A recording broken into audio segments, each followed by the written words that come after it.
Now, it's February the 12th, 2026, 6:30. The Board of Police Commission meeting is called to order. In the absence of our chair, as the vice chair, I assume the role as chair. She's on vacation, our chair, and we pray that she have a beautiful vacation. Madam Secretary, please call the roll.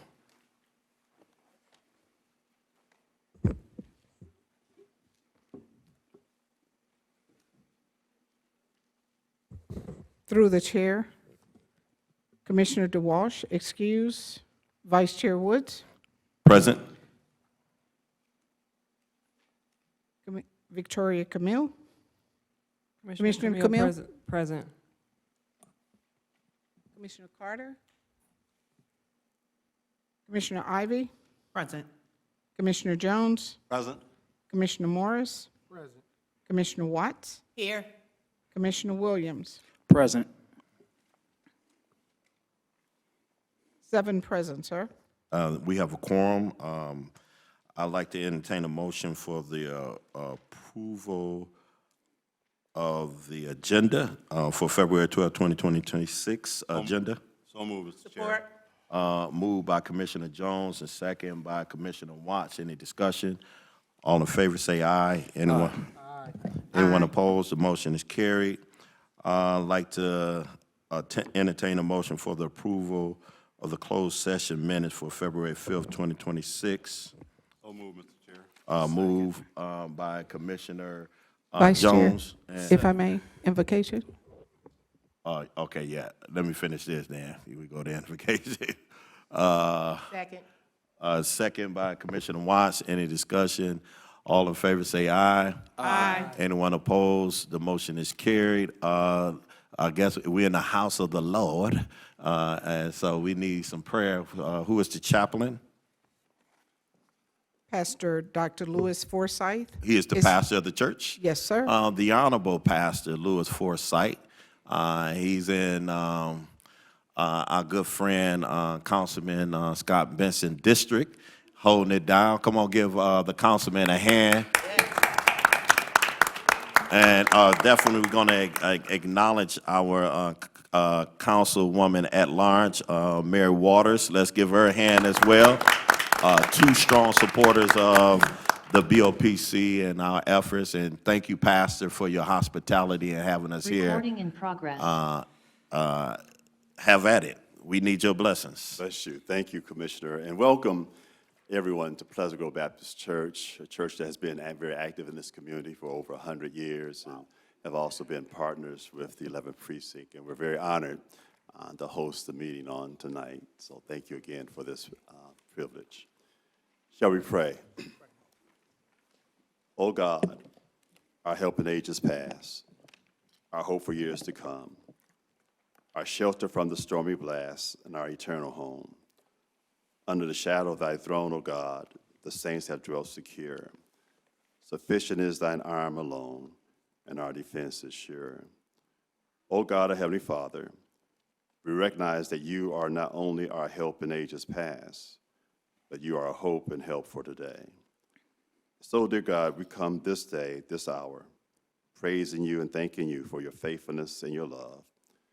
We thank you, dear God, that you are the God that hears and answers our prayers, that you, O God, do all things well.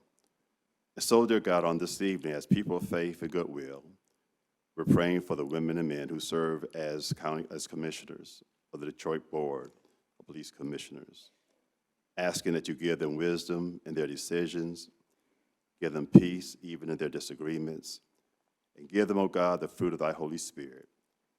We ask, dear God, to keep each commissioner safe from harm and danger, and in your loving care, that you may empower them, enable them to carry out their civic duties.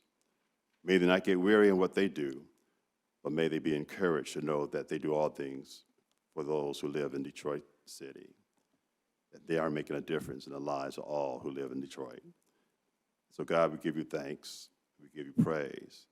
We ask this prayer now in the name of your Son, Jesus the Christ, our Lord. Amen. Amen. As a introduction of the staff and elected officials and things of that sort, I would ask the Honorable Councilman Scott Benson to introduce himself and say what he needs to say as an introduction of the staff, and as well as our Councilwoman Mary Waters. Councilwoman. Mr. Chair? Yes. All right, thank you. And so just quickly, number one, my name is Councilman Scott Benson, and as always, it is an honor and a privilege to come before you this evening. And I just really want to thank you all for coming into the 3rd District and hosting your community meeting this evening. And I want to thank Pastor Forsyth for opening up the church for the community to come out. These are such important meetings, and to have the opportunity to do this in the district and in the community is also a privilege. So just thank you all for doing that. Want to support you all in any way that we can, so thank you all for being here this evening. I shall echo the same. I'm right here in the 3rd District, and Councilmember Scott Benson's district. It's an honor to be here. I am Mary Waters, your council member at large. That means I represent the whole D. I love saying that. Don't I, Chief? Oh, and it's really good to see Pastor Forsyth again. But you know, Member Benson and I was just over on at Farwell Recreation Center this evening, and we had a town hall meeting regarding deed fraud. And when I was walking in the door, Chief says he's on that. He's going to be working with us on deed fraud, helping us to protect people, your hard-earned dollars. People are finding ways to steal your property. And so we want to make sure that we get the word out to people as much as possible. You all, as police commissioners, certainly have a venue to help us do exactly that so that we can protect our citizens. So thank you so very much for the opportunity. Thank you for those wonderful introductions. Madam Chair, Secretary, you may finish the introductions of our guests and our BOPC staff. Through the chair, present as of this time are the following staff members: Janya Underwood, Teresa Blossom, Dior Mathis, Candace Hayes, Mary Barber, Felicia Tyson, Drew Freeze, Artemisia Joshua, Chief Investigator Jerome Warfield, Supervising Investigator Tiffany Stewart, Katrina Pillow, DPD HR Director. Our interpreters on Zoom this evening are Tori Bogan and Stephanie Beatty. Court reporters Hanson Court Reporting. Audiovisual by Sergeant Enrique Jackson. Media Services Charles Henry. Our own Chief of Police, Todd A. Bettison, is present with us today, as well as Deputy Chief Arnold Williams. And I see a number of other executive leaders with DPD present as well. The 11th Precinct represented by Captain Shannon Hampton, 11th Precinct Community Relations President Kim Jackson, Marie Overall, Mark Young, Lieutenant and Sergeant Associations President, former Police Commissioner William Davis is on Zoom, and former Police Commissioner Ricardo Moore is also on Zoom this evening. And those are the persons registered at this time. Vice Chair Woods. Thank you very kindly. Madam Secretary, did I miss out on the approval of the minutes? I know I did the closed door session. Did I make a motion for the regular minutes? I'm sorry. Did I make a motion for the regular minutes or just the closed door session? Do I need to make a motion for that? Well, just to be on the safe side, I would just say. I just heard the one. Yeah. I would like to entertain a motion for the approval of the minutes for the February 5th, 2026. Second. So moved, Mr. Chair. Moved by Commissioner Jones, second by Commissioner Williams. Any discussion? All in favor say aye. Aye. Anyone opposed? The motion is carried. I don't have a report, but I will go to the resolution of for the retired Sergeant David Baybach. And that will be done by Commissioner Through the Williams. chair, I'm over here, I'm sorry. Commissioner Carter. Okay. I just wanted to note that I was here for the Okay, record. okay, I didn't see Before we you. get too far. Yeah, thank you. Let it be noted. And Commissioner Bowman, thank you. Go ahead, Commissioner. Resolution honoring retired Sergeant David Bobcott posthumously. Whereas Officer David Bobcott joined the Detroit Police Department on August 18, 1969, following his graduation from the Detroit Metropolitan Police Academy. He was assigned to the 2nd Precinct. Officer Bobcott had the opportunity to work in various assignments, which included the aviation section of the 7th Precinct, the 7th Precinct, and the crime laboratory section, a division responsible for analyzing evidence from crime scenes and interpreting laboratory findings. And therefore it be resolved that the Detroit Board of Police Commissioners hereby honor and recognize retired Sergeant David Bobcott for his 53 years of his 53 years of faithful and honorable service to the Detroit Police Department and the citizens of the city of Detroit. I pass this. Move forward. Move for approval? Yes, sir. Move for approval. Okay, thank you. Support, Mr. Chair. Move by Commissioner Williams for the approval of the resolution, and second by Commissioner Jones. Any discussion? All in favor, say aye. Aye. Anyone opposed? The motion is carried. We will go to the Chief of Police report. Chief Todd Bettison. Thank you, Chair Woods. I'll start out with our crime stat report. The category of homicides, we're down 15%, same date compared to last year. Non-fatal shootings down 31%, same period as last year. Robberies down 14%, and carjackings down 27%. In the category of aggravated assault, we're up 3%. Burglary, we're down 31.9%. And then motor vehicle theft, we're down 35%. And so we had, of course, record low numbers last year and continue to trend in that direction this year. In regards to response time, which I'll report out as well, last week, the prior week, for priority 1 calls for service, the average time from call intake to officer arrival was 10 minutes, 11 seconds. So the men and women of the DPD continue to work hard. Report out also on a significant narcotic seizure on February 5th, 2026. Officers from the narcotic unit executed substantial or simultaneous search warrants at an apartment complex, a senior apartment building in the 8300 block of East Jefferson Street. The investigation revealed that the suspect was producing illegal substances and distributing them in the building. Officers made 1 felony arrest, confiscated large amounts of cocaine, fentanyl, and marijuana. Officers also received 3 handguns and 1 AR-15 rifle. And so, continuing to ensure that we're protecting our seniors in the buildings there, and we'll continue that type of enforcement based off complaints that we get. Traffic enforcement from February 1st through the 7th, our traffic enforcement unit conducted operations in the 8th, 9th, 11th, and 12th precinct. So you probably saw a lot of traffic stops being conducted. Some folks called me to ask what was going on, but continuing to do traffic enforcement, which is one of our #1 complaints from citizens.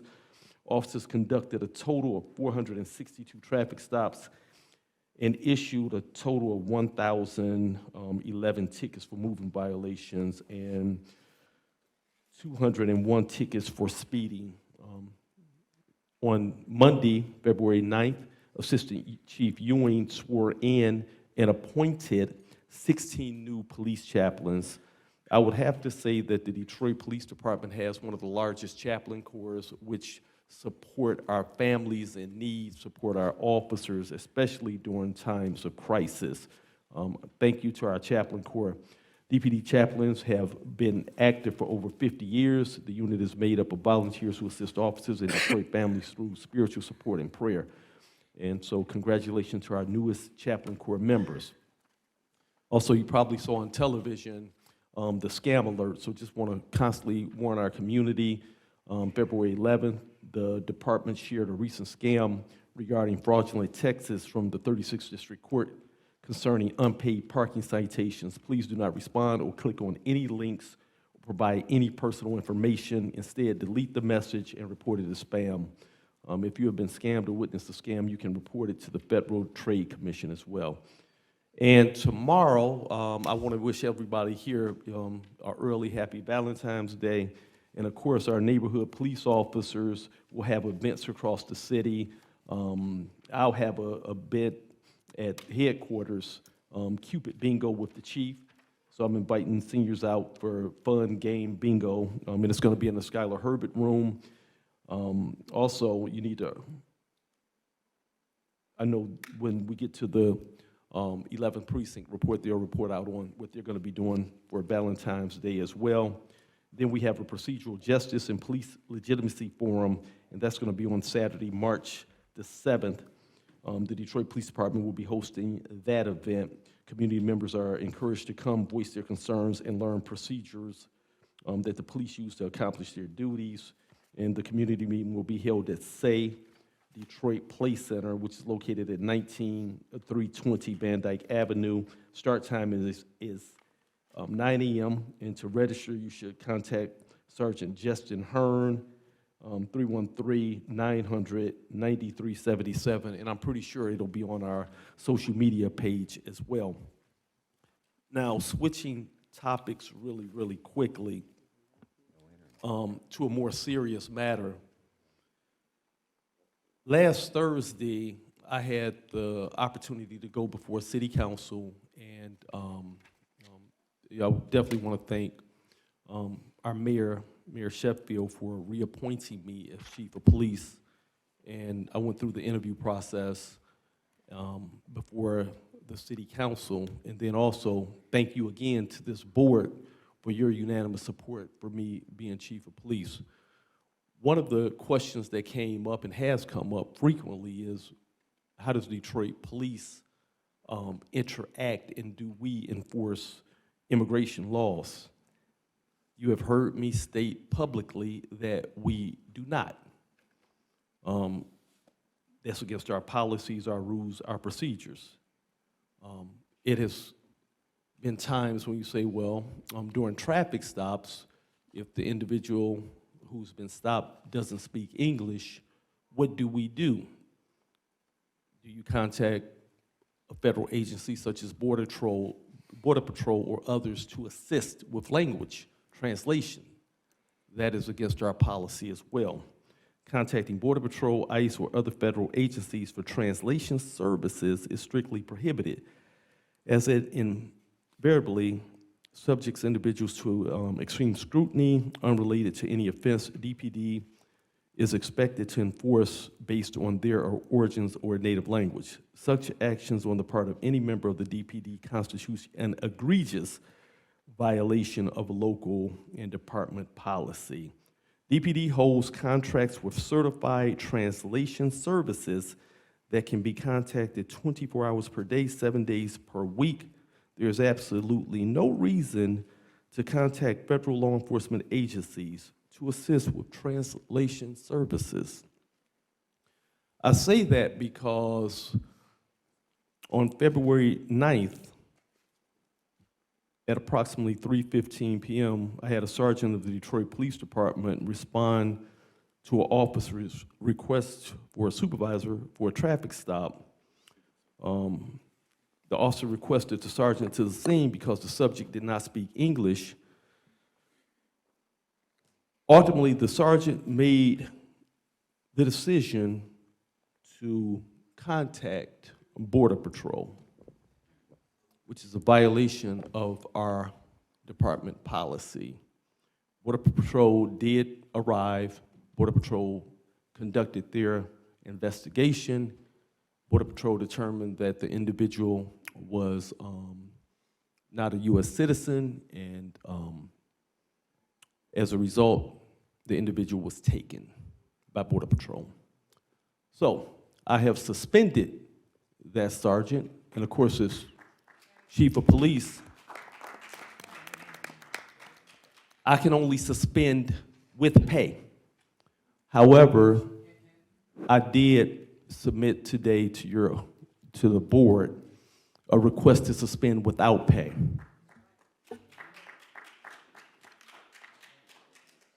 Now, body-worn camera. We check and we audit what we inspect. So we have procedures in place where we audit body-worn cameras. During an audit of our body-worn cameras, supervisors determined that on December 16th, 2025, a police officer was investigating an individual on a felony warrant at a location on the west side. And ultimately, this police officer, believing that the individual was not a U.S. citizen, decided to contact Border Patrol. Border Patrol did respond, and Border Patrol ultimately took this individual. So I will say this to the community, I will say this to everyone, that 99% of our officers, 98, 99% do it the right way each and every day. They're out there working hard. But I do have 1%, 2% that decide to violate our rules, our policies, and our procedures. And to those officers, I will hold them accountable. That's what I told City Council. Councilmember Santiago Romero said, Chief, we need you to hold individuals accountable when they violate policy. I give my commitment, that's what I'm about, and that's what this administration under me will do. And so I, too, have submitted that officer's name. I suspended that officer immediately and have submitted to the board that they be suspended without pay as well. And I will say this, I intend to terminate them. So.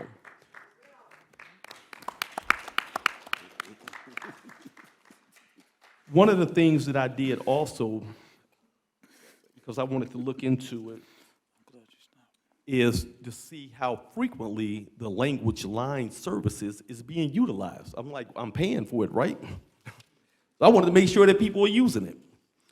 And my patrol officers and my investigative officers, last year, during 2025, they called and utilized the language service hotline where you go through notification and control 1,522 times. So the majority of members are doing it the right way, but for those who choose to do it the wrong way and think that they're going to enforce immigration laws because that's not our lane, shame on them, and they'll be held strictly accountable for that.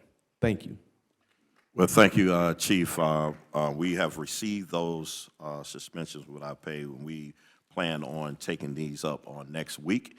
And so we will not ask questions regarding that because we have to have closed-door sessions on these matters. But I will open up to commissioners for questions, and as I say, be very, very careful in your questioning because we have to make decisions.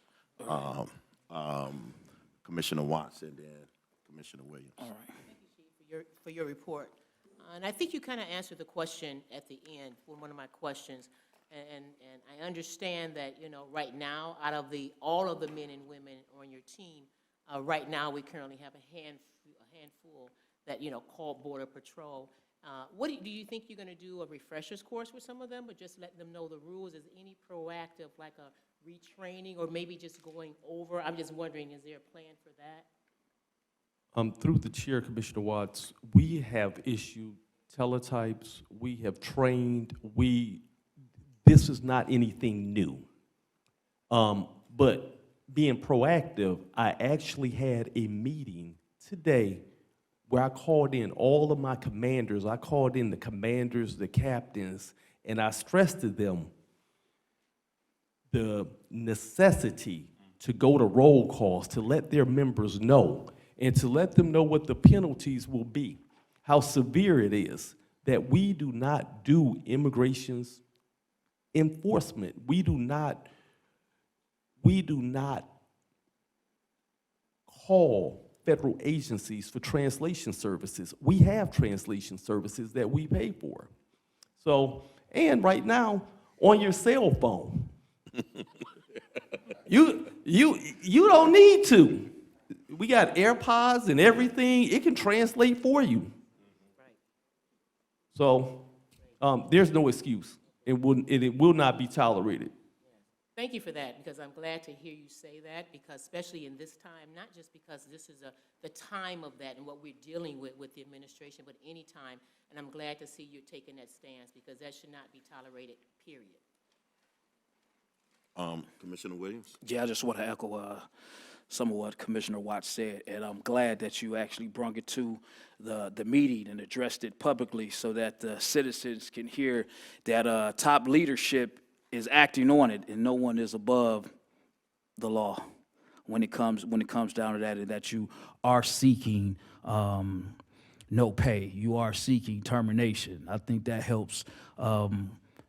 It helps make the citizens more believable with the department with what's going on out here today. Everybody's in an uproar, so I just think that it just helps, hearing it come from you. Thank you, Commissioner. Commissioner Camille? Thank you, Yeah, Mr. Chair. absolutely. Thank you, Mr. Chair. Thank you so much, Chief. I just want to echo the sentiments of my colleagues as well. Nobody expects DPD to be perfect. And it's not reasonable for a picture to be painted that missteps don't happen.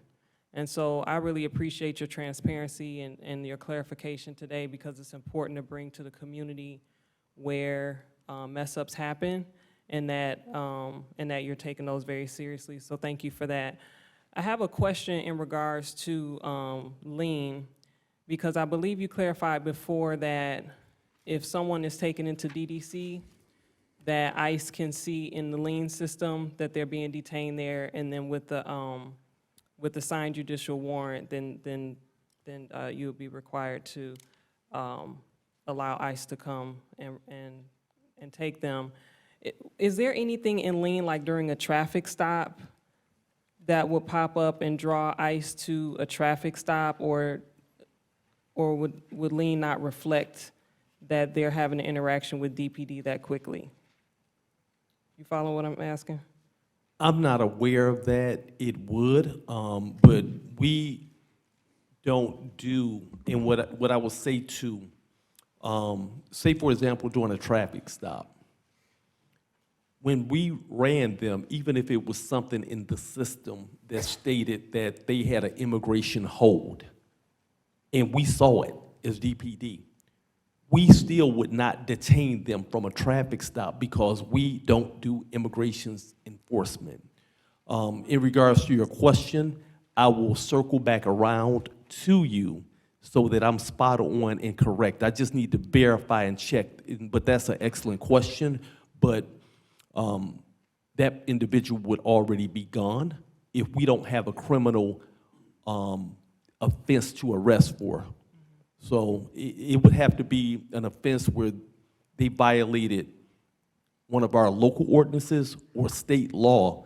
That's the only thing that the Detroit Police Department and our officers are authorized to enforce. Just like the FBI.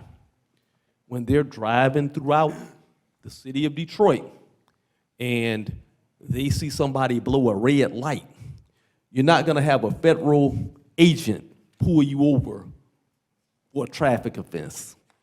Just like we're not going to detain someone for an immigration offense. Thank you for that, through the chair. I just have a couple other questions, if that's okay. Yes. Well, first, I want to just commend a few people on your staff first. So I had a chance to do a ride-along at the 10th precinct, actually. So Commander Rodriguez and Master Sergeant Vogel were great. I learned a lot and look forward to spending additional time learning about the patrol operations from them. And then also today, several of us had an opportunity to tour the Real-Time Crime Center and spend some time there with AC Hayes and Captain Frederick. Question about the facial recognition reports that we're receiving on a weekly basis. those have been showing no data for several weeks now. Does that mean that the technology has not been used in these timeframes, or are you familiar with what those reports have been showing? I'll have my team report out on that piece because I don't want to misspeak, so somebody from my team, I need you to report in regards to that. Yes, sir, through the chair. Commissioner Camille, that is correct. There have not been facial recognition queries or ran in the last, I believe it's 2 reporting periods, your weekly reports.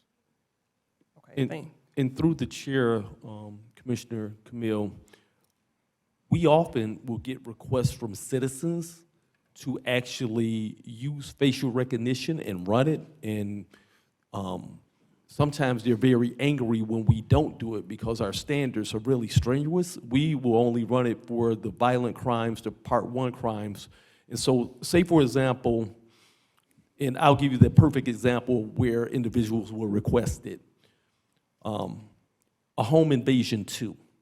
That is a crime where someone has broken into your house and you're not home.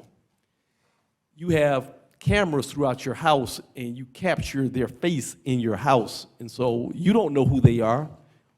Police department, we don't know who they are, and we're trying to identify them. And they're saying, detective, just put it in your facial recognition. And we're like, well, we can't do it. They're like, you got it, do it. And so we're very, very particular, and we do not use it a lot. We utilize it for those more serious and violent crimes. I think that we probably have one of the most stringent facial recognition restrictive policies in the country. And I'll once again give it up for the Board of Police Commissioners who have ensured that through SEOGs and other means that we do everything to protect the civil liberties of our citizens. And so thank you for that. It don't always feel good at the time we're going through it, but I can definitely appreciate it, so thank you. Thank you for that, Chief. Through the chair, it's my last question, I promise. Praise the Lord. No, good question. And this is, I'm trying to help out some constituents that have asked some questions about this. When a person files a police report, what type of personal information about themselves are they asked to provide, and are they able to not give some of that information or file anonymously or send a proxy if for whatever reason they're not comfortable coming forward themselves? It depends on what type of police report it is. If you're making, we receive information to investigate crime in various ways. Narcotics complaints, we don't need your personal information.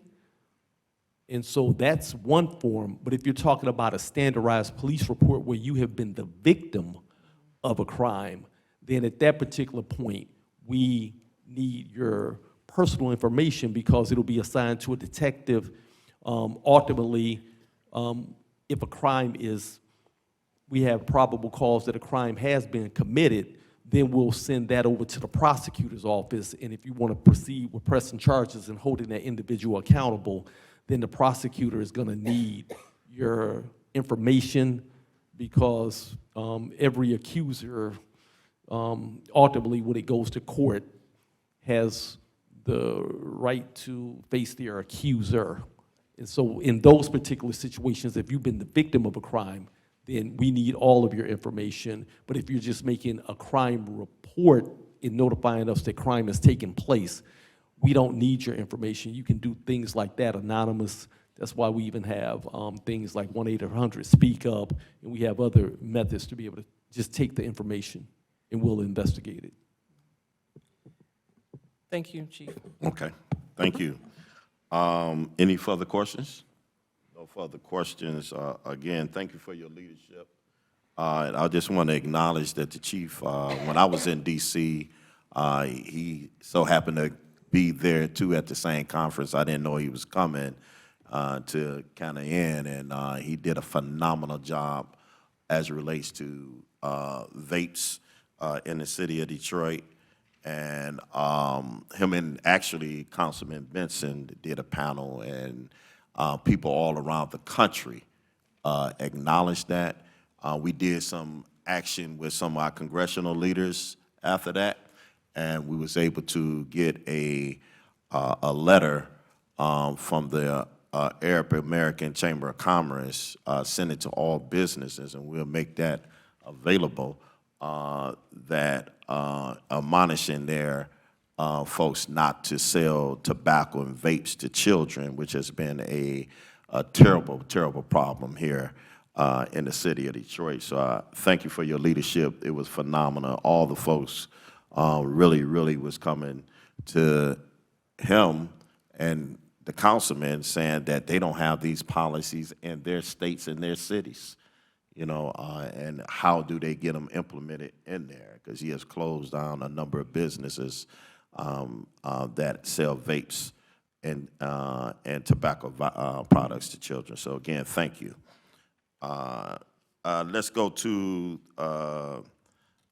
Deputy Chief Arnold Williams and the Captain Shannon Hampton to come in and give the 11th precinct report. And we do have Police Community Relations Council President Kim Jackson give us the remix. Thank you. All right, well, through the chair, and good evening, everyone. First, I want to start off by introducing myself. My name is Shannon Hampton. I'm the newest precinct captain at the 11th precinct, and it's a pleasure to meet everyone. I'm happy to report out. The chief has already given us a brief of the stats for the city right now, but overall, the 11th precinct is trending down in Part 1 crimes. We finished off 2025 with an overall 22.9% reduction. So this year, we're in competition with ourselves. We are working really hard to bring that crime rate down. We're going to continue to work with our community partners and do just that. For example, just the other day, we hit an area. One of the first areas everybody told me about was John R. and 6 Mile, and the narcotics activities and things that are going on over there. So in a collaborative effort with many Detroit units, city and federal agencies, we were able to get over there, go into this one location. I think we hit 5 that day in total. We boarded up the house. We closed down the house that was housing a lot of those people who were engaged in those narcotic activities. And we were able to get large amounts of cocaine, crack cocaine, fentanyl, an unknown amount of cash and jewelry out of all of the locations that we hit. So those are the kind of efforts that we're going to continue in the 11th precinct. I'm sure you all know my sergeant, the MPO sergeant, Sergeant Spruce. If you have any issues or concerns, you know his team, the MPOs, they are out here working hard for you. And barring that, I'm sorry, we have some upcoming events. The chief alluded to them. So tomorrow, if you don't feel like playing bingo, you can come over. You can come over with us, and we're having a senior Valentine's Day dance at the American Serbian Hall. What time does that start? It starts at 10 o'clock tomorrow. So if you want to come over and have a good time, please come on over. And I also want to mention the 11th Precinct Community Council Advisory Board meeting that happens every Tuesday, the second Tuesday of the month. Our next meeting will be March 10th. Is that correct? Yep, March the 10th. And that is the report for the 11th Precinct, barring any questions. Very, very great report. Any questions? I just want to acknowledge you guys as well. I was in Pershing High School yesterday. Some of your officers was in there. And the 911 project that they're working on with DPD is second to none, to be able to train youngsters to be able to work the 911 call centers. They have a law enforcement class there. And it was good to see officers there engaging with those children, being able to make sure that the children of the city of Detroit understand that there's a future for them to work inside the police department, not necessarily as officers, but they could be 911 operators. I thought that was very powerful and beautiful. So thank you and your team. Thank you. There being no questions, other questions, we'll go to oral we can't skip the El Presidente, Kim Jackson. Phenomenal woman. Come on, yeah. Thank you. Good evening. My name is Kim Jackson. I'm the president of 11th Precinct Police Community Relation Council. So before I welcome the board, I must acknowledge our pastor first.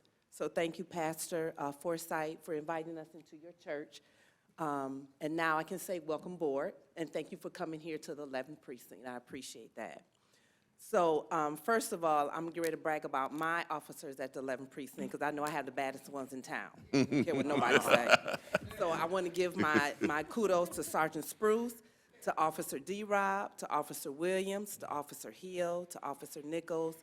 I know I call them morning, noon, and night, and when I call, they come, they help, and I only call them when I need them. I try to do it by myself, but when I need them, they're there for me. So I always thank them for that. Also, we do have a couple of community members in the audience, so I do want to recognize them as well. We have Zelma Joyce Turner, if she could raise her hand while she's here. We have Regina Jordan Brown. Thank you. We have Vernita Little. Thank you, my dear. We have Dawn Calloway, and she's with the Love Detroit Prevention Coalition. Wow. So thank you, my dear. I appreciate you as coming as well. I also saw Pastor Mo in the house. Thank you for coming out. I appreciate you as well. And then we also have Derek Hale, and he's the legislative aide for our Commissioner Martha G. Scott. Yeah. Okay? There you go. And thank you, everyone, for coming tonight. I appreciate that. Any questions for me? Any questions? I'll say thank you for Thank your you. service at Take Community. Thank you so much, and blessings to you. Yeah, thank you. Let's go to oral communications. Thank you, Mr. Chair. Our first speaker will be Rella May. After Rella May, Michael's mom and Regina McBride. Please state your name for the record.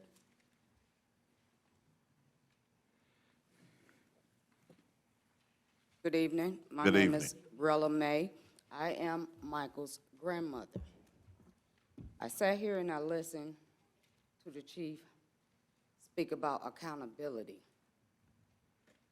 and holding police officers accountable for doing their jobs or lack thereof and not doing their jobs. I know you guys are probably familiar with my grandson's case. I'm sure my daughter has been before you many times. But I have a couple questions for you guys. I want to know who is going to be held accountable for the negligence within my grandson's death, for police officers not fully investigating this death. I want to know if police officers went and recanvassed the neighborhood for ring doorbell cameras, asking questions to determine if they saw anything suspicious. I want to know, did they go and do the shot spotters? If they received a shot spotter call or notification of gunshots fired at that location during the time of his death? And if so, what officers did that or conducted that search? I want to know, did anybody view the real-time crime center cameras? Because we gave you guys specific information of where to look and what to go look for. As a taxpayer and a constituent, I don't work for y'all. Y'all work for us. My taxpayer dollars pay for this. I pay my taxes, I do all of this, but yet and still, I can't get no city services. We've asked these questions. I want to know. You mentioned all the reports today, except for That's your time, ma'am. Next speaker. where are those figures?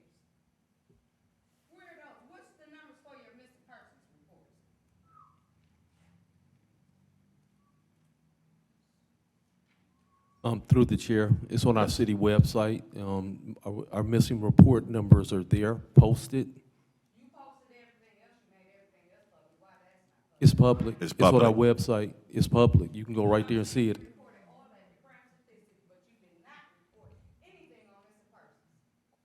Next time I'll make sure I report that for you. Sure will. There you go, Michael, Mom. Well, Michael Grandma done it. So, I want to say first and foremost, I told you guys last week, after providing the questions for the board as well as Chief Parrish, that I would report back on to what happened. And so I would like to say that I got confirmation today, literally here, that Chief Parrish, that they do have the answers. However, Chief Bedison would like to be debriefed on those questions. Fine, great. Commissioner Bowman actually reached out to me and asked me to give him those questions again. I did reach out and give him those questions when I called him back to follow up if he had gotten any answers for me. However, I did not receive a response. I want to say, Chief Bedison, I do understand that you kind of inadvertently inherited my case because of the lack of commitment for my son's case. And so I'm trying to be patient and allow you time to do your job and take your process. But I also would like to acknowledge that when I came to the meeting in January, I believe January the 12th, you told me yourself that you were going to look into Michael's case that Monday. When I reported and came back to the commissioner's board meeting that following Thursday, you informed me that it had been busy. I do understand. However, this is a repetitive cycle that's been going on. And so it's always going to be something. There's always going to be crime. There's always going to be a job to be done. And so I would just like to ask that, one, when we're doing these jobs, if we could just get it right initially, if everybody can just do their job, because I'm really not asking for anything too much other than everyone to do the job that they were sworn in to do. That is it. And so again, I'm going to allow you that time. I understand, get debriefed, and I really hope that I get a call and I do not have to come back down here next Thursday for said answers. Thank you. Thank you very kindly. Next speaker. Yes, sir, Commissioner. Yeah, I just wanted to respond that while I sent it only a few minutes ago, I did respond with the answers to the questions. Welcome. Next speaker, please.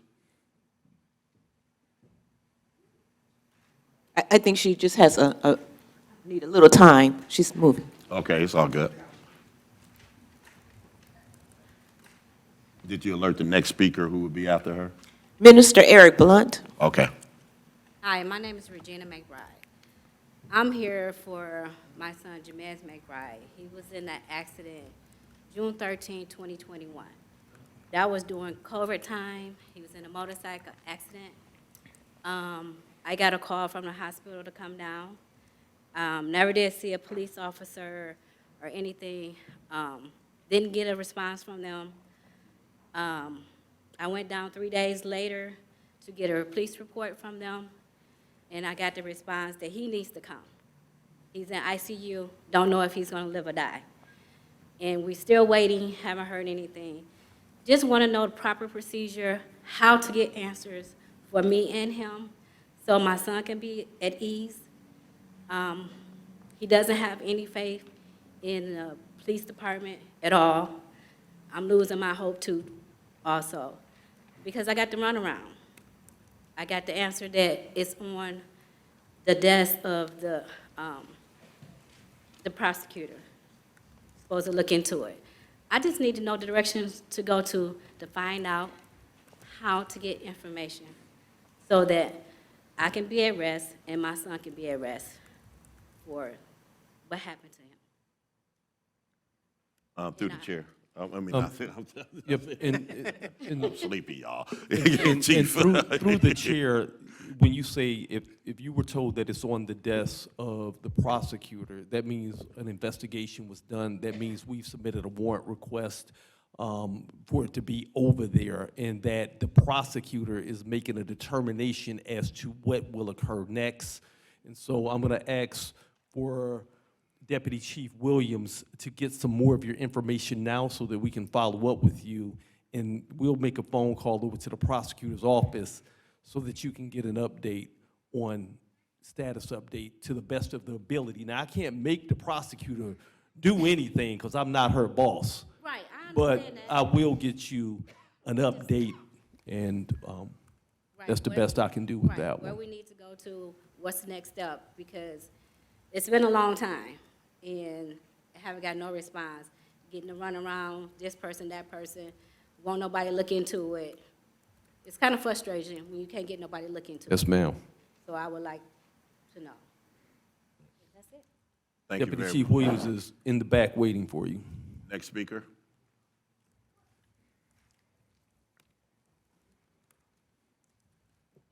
Good evening, Board. I'm Minister Eric Blunt from Sacred Heart Catholic Church right here in Detroit. Chief Bettison, I want to tell you to your face, I've had many criticisms for you, but I want to say to your face, I want to thank you for supporting Tracy Allen and her lawsuit against the city. To be shot 5 times when she did everything that the police officer asked her to do, and yet she lived. God has a witness.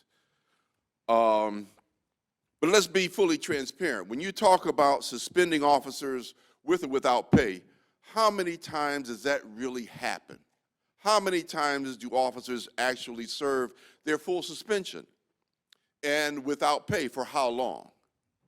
And if they are terminated, are they still allowed to be employed as a law enforcement agent somewhere else, within the state, within the city, within the nation? Because true punishment corrects behavior, but the lack of punishment just reinforces bad behavior. Just this week, a Chicago judge ordered the release of body-worn camera footage for what national law enforcement was lying about. We don't want to go there to have a judge demand DPD release body-worn camera footage.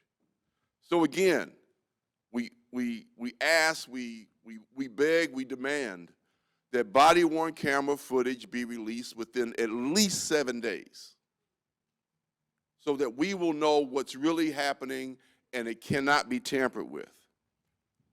And so, yes, I, at my church, am sponsoring a seminar this Monday at 6 o'clock that simply says this: you see us, we see you. Thank you. Thank you. Next speaker. Thank you, Mr. Chair. Our next speaker will be Mr. Smith and Caleb Smith and Ms. Bonita Davis.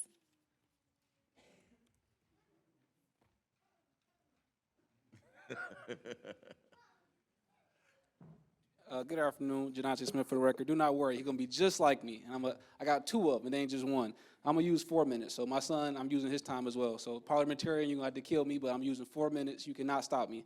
So there was a DDC incident where a young lady was turned around and she had a boyfriend outside who had a firearm. She was turned around, she's in the parking lot. She was forced to leave outside of the DDC, and she was chased immediately when she got back in her vehicle by her angry boyfriend, chased her to her sister's house and fired shots at the vehicle. That's a travesty, right? That man could have been locked up right there on the spot, and he was not. That needs to be changed. There were 35 deaths in a 3-month span in just District 3 from September to December 2025. I see Live in Peace, Pastor Moore over there. It's a CVI zone. We got to do better than that.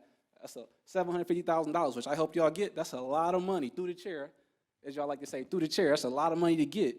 And to not pass out the people who helped you get the money and not be doing a good job with it. 35 deaths just in one district is egregious. Also, the amount of abandoned homes that are in District 3 needs to be addressed as well. Those are open to trespass and able to be bodies to be dumped. Also, I grew up with Michael. I used to play basketball with Michael. I went to middle school and high school with Michael. I'm gonna be very involved in that case. When it comes to everybody, I'm gonna be very involved in it. Also, I want to know if Conrad Mallett is going to remain the attorney on this board, because there is an $80,000 budget on this board, if not more, because of the fact that we shouldn't have corporation counselors, a conflict of interest. I cannot represent officers and then advise the board of elected officials who are individual citizens who, in turn, hold those same officers accountable. I can't play plaintiff attorney and attorney for prosecutor. And he's literally a prosecutor as well. So if we keep doing that, I'm going to find a way. I'm going to sue the city. No problem. I just send other people to talk for me. I won't be able to talk. I send other people to talk for me. Also, I see you, Mr. Williams. Gloria Height, you faked her signature on your nominating petitions for District 2. I do have a lawsuit right now in my possession. It's not with me right here. It's at the house. But I'm going to bring it, and I'm going to have it for the proof. So that's my first 2 minutes. I'm going to go with my second 2 minutes. Thank you, Mr. Smith. Thank you. Caleb is my son, so I'm going to use his 2 minutes, too. So Mr. Smith, could you please let Ms. Davis come up? Yep.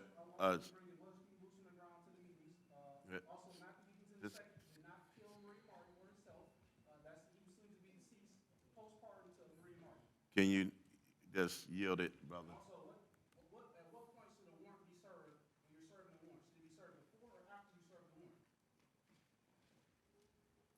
Next speaker.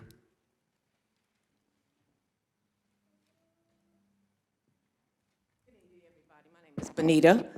I'm from the east side. I always come to the meetings. I'm kind of fair and new here, but I always say, now that we're in the church, I have to hold the pastors accountable. The pastors that are out of order. I'm only speaking to the ones that's not following the Constitution, which is a valid international agreement between the states and the people. So you cannot invoke a 1963 Michigan Constitution, which is for fictional beings, and enforce it on the people. And don't be honest with them about the information. So again, this mother's coming in here. She's crying for justice. I've been here the last 2 Thursdays. She still haven't got any answers. There's other cases as well, but until we follow the law and stop trying to reinvent history, then everything, we wouldn't have, it wouldn't be any complaints. We're adults here. We have to act like it. Like we said, nobody is above the law. Universal law. We're talking about corporate law. We got the Great Seal and the seal of the Michigan State Seal. And then we got the scales of justice. It's simple. Everybody's an alumni of this General Board of Education. Can't put your heads together and figure out what common law is instead of arguing back and forth, playing false gods with these false corporate titles. Until we follow the law of the land, Mother Nature,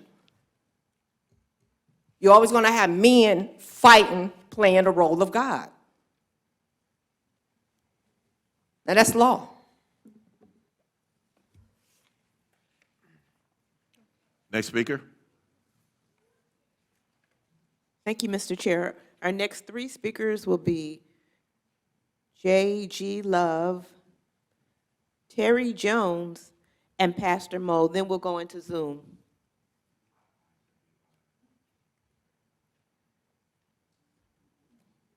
How you doing, my friend?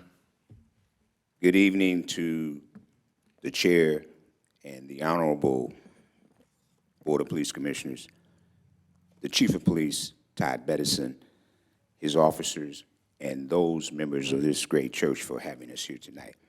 This is an open meeting of the Board of Police Commissioners. So I'm from District 5, and I come here tonight representing the newly elected Renata Miller of District 5. We have some things that we'd like to say, but I know time is of the essence, so I'll be brief. I want to say to Chief Bettison, thank you so much. Thank you so much. This past week, there was a drug bust in the 8300 block of East Jefferson, 2 doors from where I live at. That's in the Gold Coast community, right on the river. 1,000 grams of cocaine, 69 grams of fentanyl, 1,975 grams of marijuana, $105,000 in cash. This is a vertical block.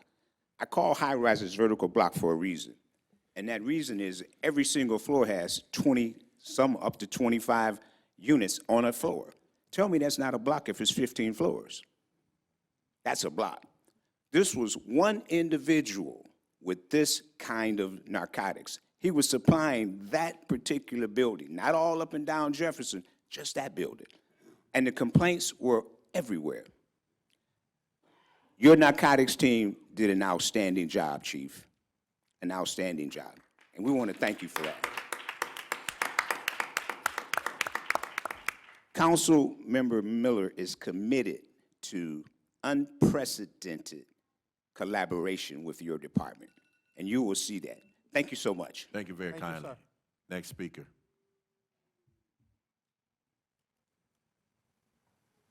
Next speaker.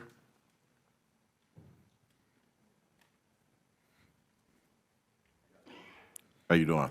My name is Terry Jones. I'm in the Ninth Precinct area. I've been trying to reach you for months.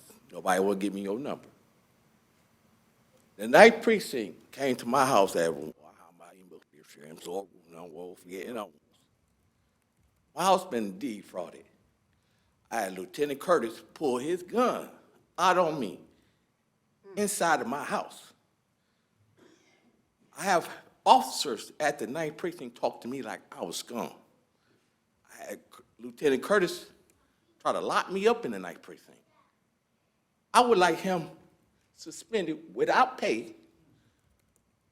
I want the whole police station at the Ninth Precinct reassigned. I want new officers there. I want them officers to be accountable for everything they have done to me. I'm out of my house right now to defraud. Couldn't get no police reports done by them. Couldn't get none done by the 5th Precinct. I deal with Oakland County. I know all the lieutenants, I know all the sergeants. You can call them right now, they'll tell you about me. They'll back me up on everything I say. I need to get your number. I need that Ninth Precinct to get their act straight because these officers are running lights. They run lights. I have seen them run lights. I have seen these officers come in stores, talk to people like they ain't nothing. Time out for that. I'm 52 years old. I've been in this city since I was born. I have been jumped on by police before they got this body cam. I'm not saying all the Detroit police bad. You got to deal with the Ninth Precinct. Get rid of them bad apples over there. Even the 5th Precinct. I got a ticket. An officer told me, if I catch you driving anything, I'm taking it. I looked at this man. I'm 52. I was 51 at the time. This man, half of my age, young dude, white boy. Thank you, sir. Talking to me. Yeah, hold on. Yeah, go ahead. Mr. Jones, when did the lieutenant pull the gun on you? What date was that when they put a gun on you at your house? My house, I've been going through this house for 52 days, so it's happened around about in June of 2024. And you never made a report, contacted? I contacted everybody. Nobody want to help me. Okay. I'm tired. Can we have that, what can we do to have that looked into? And, The chief about to address it. Okay. Okay, the chief going to address it, and then we go to Mr. Bowman, Commissioner Bowman. Go ahead, Chief. Through the chair, I definitely have Deputy Chief Arnold Williams. He's in the back.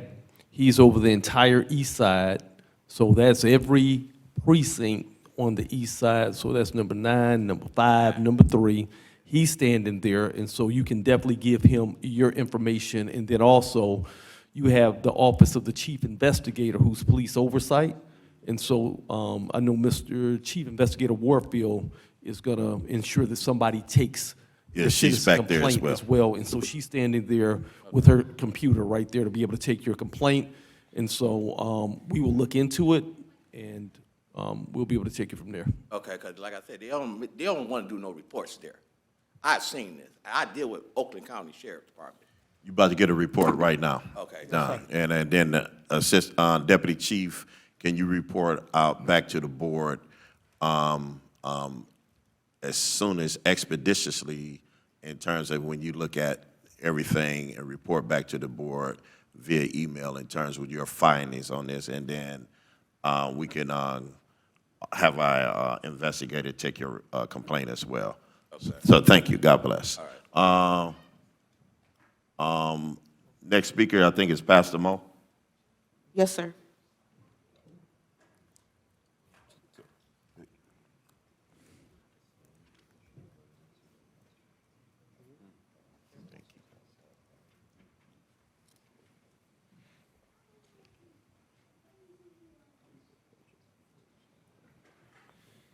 Good evening, everybody. Good evening. To the commission, bless you, to our chief, to angel this house, Pastor Forsythe, and to the people of the 11th precinct. Humbly greet you. My name is Pastor Maurice L. Harvey, Pastor Mo. You know, it really, to the chair, it really amazed me for, I ain't gonna spend no time on that, but people talk about 700,000. Talk about the 70 kids I just took home at Far Real Record Center, and we just spent 70 burgers out of our pocket. Let's discuss that money that we ain't talk about. 70 pair of gym shoes we bought these kids for the report cards last week out of our pocket. They don't want to talk about the phone call I got from Captain Hampton today about a young man who got shot in the face that's out my zone, and I still went and prayed with their mother today and their family and ministered to them today. That's out of my budget. Let's just talk about every call over here. That's dressed on those 33 murders. 35. Ain't about Speak to the chair. Two of them that's been structural. These murders have been, that's what I'm here tonight to talk about, these have been impulse murders. Let's discuss the fact that can't about the police impulse murder, first of all. They're not structural, the gangs are partnering with us, the YNs are with us. I come here tonight to get the pastors, I got a meeting coming up Monday for all the pastors to meet with me to pray about this district. So everybody's on board. It's been impulse, and you cannot police impulse, but guess what happened? Ain't been one homicide or retaliation shooting behind one of those murders. You know why? Because we LIP is on the block the same day they get shot. We out there. I ain't never seen you out there. Yeah, I don't want to talk to you today, bro. Speak to the chair. Yeah, no, I don't want to hear you today, bro. No. Speak to played the yourself chair. today. Speak to the chair. Okay. To you, I ain't seen you out here nowhere. No. Okay, so anyway, for those who know me and know us out here, we out here every day. Meet me tomorrow. I'll hear these kids tomorrow. And we're going to be, so Monday, we have a meeting Monday. Point of order. For all the pastors to come out. Hold up. The point of order. No outbursts in here. Stop outbursting here and speak through the chair. Period, point blank. Yes, sir. And so we have a meeting Monday for, I'm calling all the pastors in this whole district. I put the flyer out for, so I hope you got it. I'm gonna send it to you before you leave here. And we are coming together to do this, to do a prayer, a show of force strategy, and we're gonna do a peace rally over here where it's most hot at. I can tell you this, I got hit with 4 homicides on the 1st of August, on the one quarter. On the 1st of November, I got hit with 4 homicides. Every first quarter, I get hit the day one. The Bible says, however, this kind only come out by fast and prayer. We went on a fast on February the 1st. We have not had one murder in our zone in 12 days since that fast. This is spiritual warfare, and the man of God, people of God, we ready to go. God bless y'all. Thank you.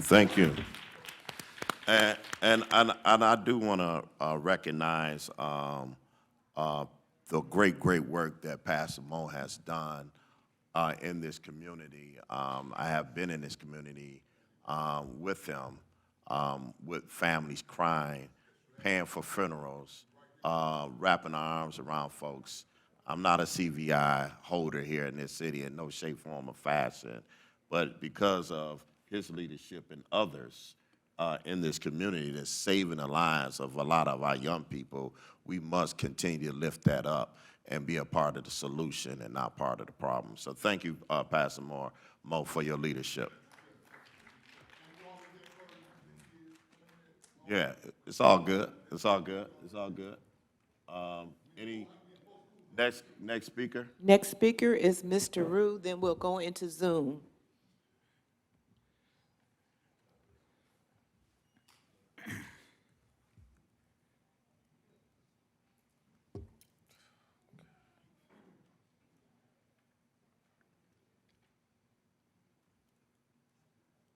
Okay.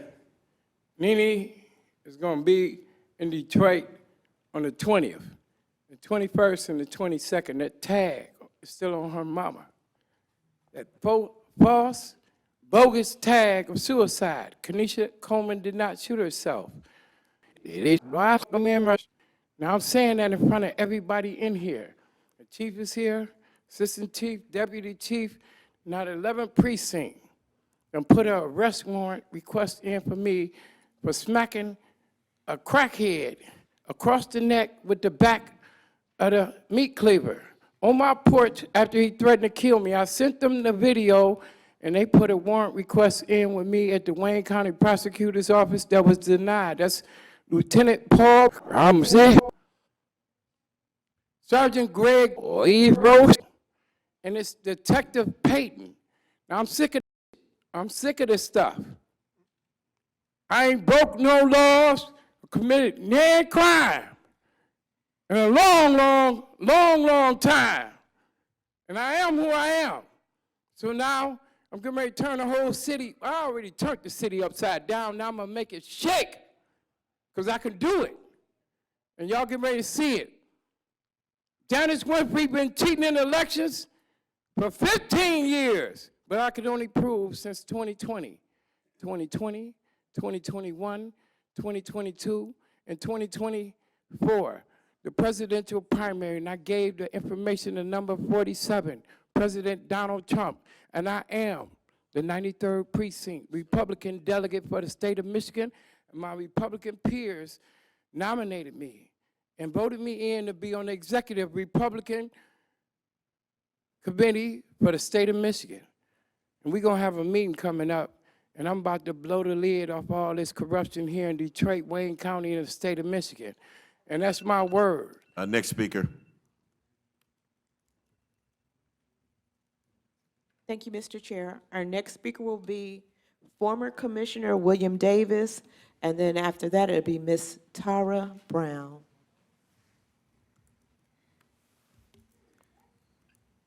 Good evening. Can I be heard? You may be heard, sir. Okay, I'd like to let everybody know that Metro Detroit ALPAC is having meetings like on the second Friday of every month. It's the ALPAC, for those who don't know, is like, say, community leaders and civil rights leaders, along with law enforcement, be it state, federal, county, and various local police departments. And, you know, the meeting we have tomorrow, we have speakers from the ACLU Michigan and the Michigan Immigrant Rights Center to discuss the legal rights and guidance of law enforcement agencies and organizations around immigrant enforcement. You know, we do a number of things to help to encourage cooperation and build bridges, you know, between communities and between the community and various aspects of law enforcement. Hopefully, before the end of the year, we could have a meeting down at Public Safety Headquarters. I think that'd be an excellent location. I figured I'd let the chief hear me suggest that now, so he'll know. And I think that we need to be doing more to build more cooperation and lower the temperature in the city of Detroit. You know, far too often we got too many people arguing, fighting, and we need to be coming together and standing up for each other and doing a better job of doing what we should be doing. You know, being, you know, our neighbors, you know, being friends, being community support type people. You know, so there's a whole lot more we can and should be doing. Under my citizen leadership with the ALPAC and the chief of police from Dearborn, you know, we hope to accomplish a number of things this year. Also, the chief of police of Dearborn, he was the first Arab American that's on the NACO, MCO vice chair. Thank you. Yep, thank you. We will definitely be interested in talking about bringing the ALPAC beat to Public Safety Headquarters, and definitely we get the invites from Chief Shaheen, who's a good friend, and our staff, some of our staff members attended, I believe, the last ALPAC meeting, and so we definitely want to continue to be engaged. Next speaker. Ms. Brown? Good evening, Commission. This is Tara Brown. I noticed Scott Benson and Mary Waters starting the meeting talking about deed fraud. Don't let them hang that on y'all. If somebody comes down there to make a complaint about deed fraud and they have evidence, take a police report. That the Detroit police should do. What needs to happen is the next time there's a gala and Mary Waters and Scott Benson are attending it and Jocelyn Benson is there, they need to tell her to do something with her homegirl Dana Nessel about prosecuting deed fraud, because that's why we still have deed fraud in Detroit, because the notary law is not being enforced. That's the first thing I want to say. The second thing I want to say is, maybe there needs to be some cutbacks and rearrangement of funds on the Detroit Police Department, because we have people coming in here complaining that their reports are not being taken seriously, that they're missing children are not being investigated because there are not enough investigators working in the office. I mean, how many more times are we going to hear from Michael's mom? Because that has my attention. She has been here routinely, and now they're bringing grandma. Now I want answers, and I don't know any of these people. The other thing I want to bring up is Wednesday, the Detroit Police Department's unhoused persons response team did a presentation for the Michigan Homeless Policy Council. Sergeant Whitfield and Captain Griffin came in and gave a presentation, and they did an excellent job. And I just want to say, as contributors to that, it was Sergeant Whitfield, Commander Starks helped with that, Lieutenant Hewitt helped with that, and they should definitely be recognized. That presentation, I'll say again, needs to be presented in front of the Board of Police Commission, because they did an excellent job. Very informative, lots of information, and that presentation was presented out to the state of Michigan. I do believe there'll be a recording on the Michigan Homeless Policy website. If there's not, I'll ask if that can be put up there, because like I said, it was very informative, very good presentation. Thank you so much. Our last speaker is Roosevelt Lawrence.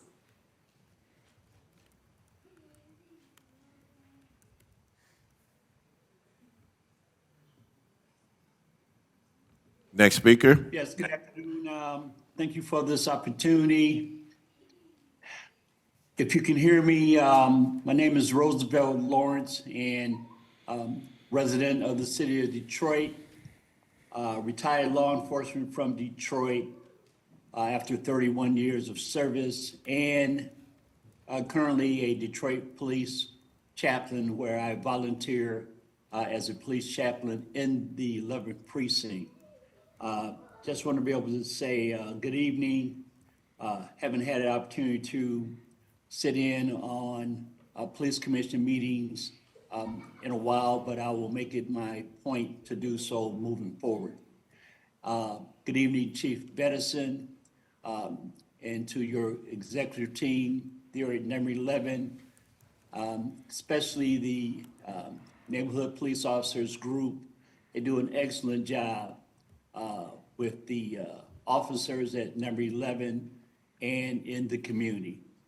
That's all I have. I'm going to say thank you very much, and please remember to always pray. Thank you. Thank you very kindly. So that's the last speaker. There's no presentations to the board. Let's go to the report of the board secretary. Through the chair, if I may at first recognize, we did have members of our youth advisory panel, the BOPC's youth advisory panel members, Christopher Plummer and Hezekiah Bailey. I think I saw Christopher Lee had to leave. Oh, I'm sorry. Yes, just wanted to recognize them because I know Let's the give them a board hand. Let's will give want them a to know hand. they're here. Stand up, young man. Yeah. Through the chair, there was another member that left also, Alexis Escato. He left as well, from the Youth Advisory. Okay, let's give him a hand in his absence. Send it to him. All right. Teresa has something else. Okay. 4. I apologize. Through the chair, we actually had 5 youth advisory panel members here tonight. The others have left. Give them a hand, too. Yeah.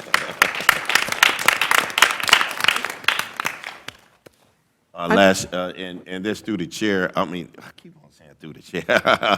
I'll be thankful when I don't have this gavel. But last year, we did a scholarship for the youngsters, and Chief Warfield, myself, funded that out of our own personal pocket, and as a matter of fact, Commissioner DeWange contributed to it too. Like to see, want to continue to challenge, encourage this board, let's come together and, possibly do another scholarship this year for these youngsters and stuff, and so that we could be so supportive for them, especially the ones who's going to college, just in college. Go ahead, Madam Secretary.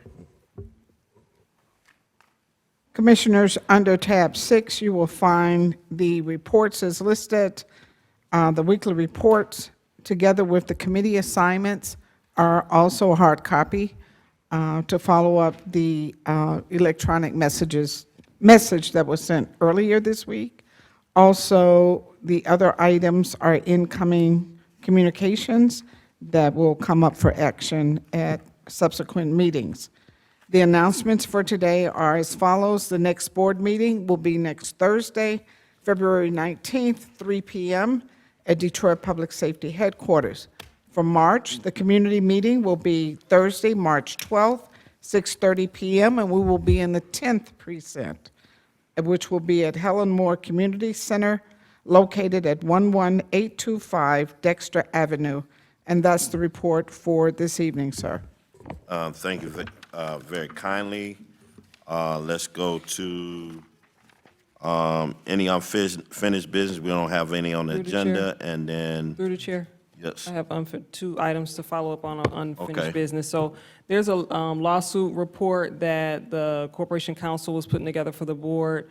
Madam Secretary, do you know the status of that? We haven't received it on incoming correspondence. The communication from Corporation Counsel is not in yet. Corporation Counsel is still revising that to include the information that he spoke to at the last meeting, I think it was, regarding that column of defendants' names. And now with the understanding that it will be reviewed, it will come, I think it was quarterly? Monthly? Monthly, I'm sorry. Monthly, it will start coming monthly. Corporation Counsel, as you see, is not here tonight. The last meeting, he was also before City Council. So we hope that by the beginning of the week, we'll have an update, and hopefully that report is in next week, in incoming communication. Thank you, Madam Secretary, through the chair. And then the other item, wanted to follow up on about a month ago now, DC Parish reported the outcomes of the gas station body-worn camera audit. Has that been received by our office? That we were supposed to get as a board the details to that report. Has that come in yet, or are To we my still waiting? knowledge, we have not received that yet. Okay, we'll reconcile tomorrow morning. Thank you. Because we have a smart sheet going back and forth. So we'll reconcile in the morning, and I'll update you tomorrow. Thank you. Thank you. Chair. Yes, it's unfinished business? No, it's not. Okay, we're still on the unfinished business. We're gonna go to new business after that. New business, any new business? You got new business? Yeah, I do. All right, go ahead. Okay. Yeah, I'd like to make a motion, and I'm going to read as follows how I wish to have it worded. The motion is that I move that the Board of Police Commissioners direct that all correspondence intended for, impacting, or addressed to the board be promptly distributed by the initial recipient to each individual commissioner in full without omission. I second that motion. What do that mean? So, motion made by Commissioner Bowman and second by Commissioner Keneal. Any discussion? You got a question? No. Okay, go ahead. I was going to speak to the motion. Okay. Yeah. There's been a lot of talk about certain things, and then sometimes we'll get emails that apparently the chair or other members of the board have gotten without the rest of us receiving that. And then often we find out late. Eventually, we usually do get that information. I say most of the time, everything's fine and we get all our information. But I've heard complaints from other commissioners that they find out about communications that are only going to some commissioners and not all of them. And we just need to be more transparent with each other to carry out business as a unified board. Thank you. Yes. Yes, sir. And I'm glad Commissioner Bowman brought that up, because that's exactly what I was getting ready to touch on. Madam Secretary, I've been waiting and working with you for over a week now for you to advocate on our behalf to make sure that when things take place in our district, that we are notified. A lot of times we're notified through social media, through the media. We're in the dark about a lot of stuff that's going on in our district. And I've asked you, and we went back and forth about this, about doing something with the department so we're notified when things occur in real time. I mean, I'm sitting up here in the dark right now. I've noted this woman has been here a few times, Michael's mom, about what's going on with her situation. I don't know what happened to Michael. I don't know who's the investigator, who's supposed to be handling his case, what communications he had with them, if he dropped the ball or if they're expecting something that he just can't provide. I don't know nothing. I'm in the dark. But I'll tell you one thing. We want to look at situations like that. And I don't want a parent or a mother or somebody in my district to experience and go through what they're going through, crying out for justice. When things happen in our district, as an elected commissioner, we should be notified in real time. We shouldn't have to see it through social media and through other parties. We should be notified in real time. So let me say this, if I may. Are you finished making your point? And before I can clarify. well, I've been trying to make my point to Madam Secretary for over a week now. Okay, but where are we at with that? Yeah, let me say this, Commissioner. That situation, we're not the Detroit Police Department. We're the Board of Police Commissioners. We do not handle criminal investigations. I'm not trying to investigate it. But let me finish. We don't handle criminal investigations in no shape, form, or fashion. I'm going to fight for the people. But I need to know what's going on in my district to fight for the people. I'm not a sellout. I'm out of here. Yeah. Have a nice day.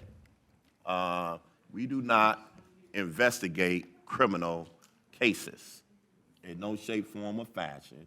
We do not, we get alerts on our telephones, if anyone have, or emails. So the fact of the matter is that we're not the police. We're the Board of Police Commissioners, and we do not handle no criminal investigations, period, point blank. Period, point blank. And so we're not going to have this narrative out here as if we handle criminal cases.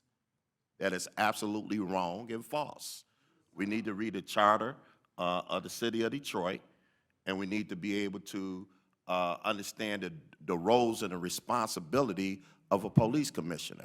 If someone have problems with services that they're getting or not getting, then they can file a complaint with the Office of Chief Investigator, and they investigate those cases, and we review those cases.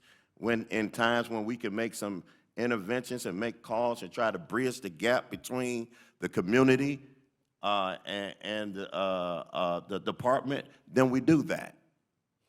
And so when we talk about these emails, and we was in the middle of a motion, and we was discussing the motion. The motion was made by. You want some more discussion?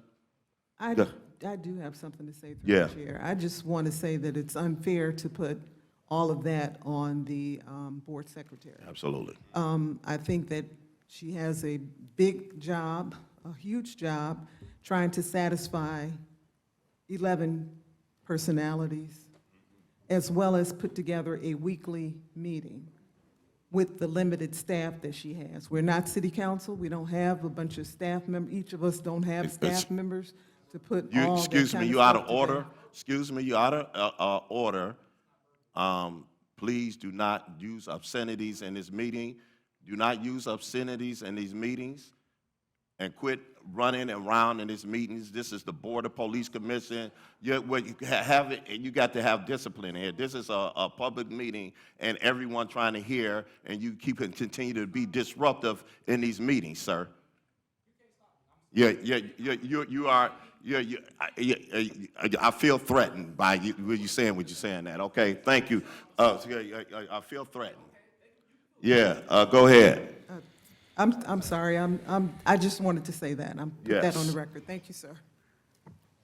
Through the chair.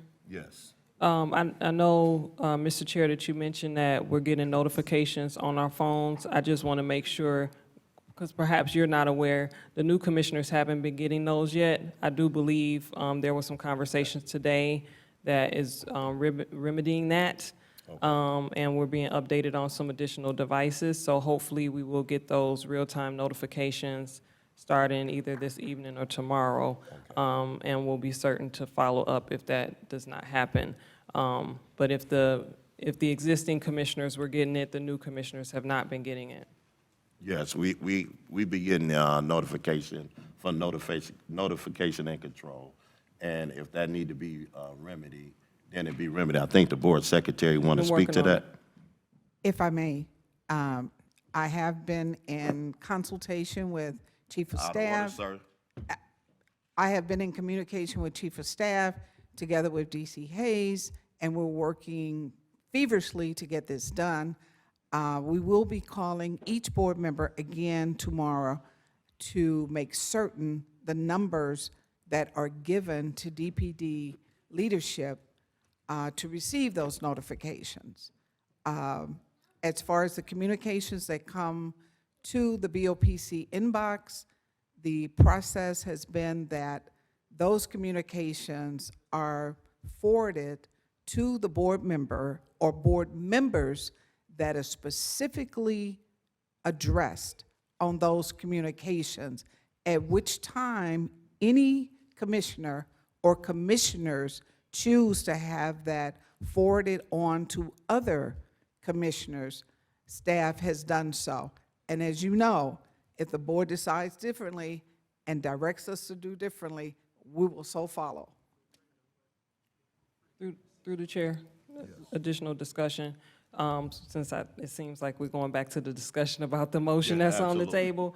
And so I think the motion that is being put forward today clarifies, if adopted, the expectation that even if other commissioners, if it's not directly addressed to all commissioners, but if other commissioners are CC'd, or if the matter involves the full board, then the expectation is that whoever received that communication forwards it to the rest of the commissioners so that we're all informed timely, since we operate collectively on decisions that we make at this table. So that's why I support the motion. I don't know if there's additional discussion about it, certainly open to that. Through the chair. Yes. Just for clarification, thank you for that, Commissioner Camille. So the motion is, if something is addressed to all of the Board of Police Commissioners, or if a commissioner receives a communication that another commissioner is referenced, that's what the motion is? Can we have the Because in motion that case, I would repeated? support it. But if a communication come in to a particular commissioner with no one else's name mentioned, I would say that leaves it up to the commissioner to spread it out to everyone else. I just wanted clarification. Through the chair, may it make sense to have the motion repeated so that we all can be clear about the language? Is that okay? Yeah. Sure, I'll repeat it. I have it that I move that the Board of Police Commissioners direct that all correspondence intended for addressed to or impacting the board be promptly distributed by the initial recipient to each individual commissioner in full without omission. Impacting could be through the chair interpretation, but go ahead. I don't want to belabor this because I know Yeah. we about to close. Yep, is no further discussion, I'll call for the question. All in favor? Yeah, you got discussion, go ahead. If that word is going to sink the motion, then I would be willing to accept a motion to amend the part about impacting. I think it's too vague. I'd rather have the Through the motion chair. pass without it. No, it wouldn't impact my vote. Okay, in that case, we'll move forward. I'm gonna call the question. All in favor say aye. Anyone opposed, say no. No. Aye. Roll call. Through the chair, was that a vote to call the question? That wasn't a vote on the motion, right? I'm calling the question. I don't know that everyone was clear that that was the vote to Okay. call the question. All right, all in favor of the motion, say aye. Aye. All the ones opposed, say no. No.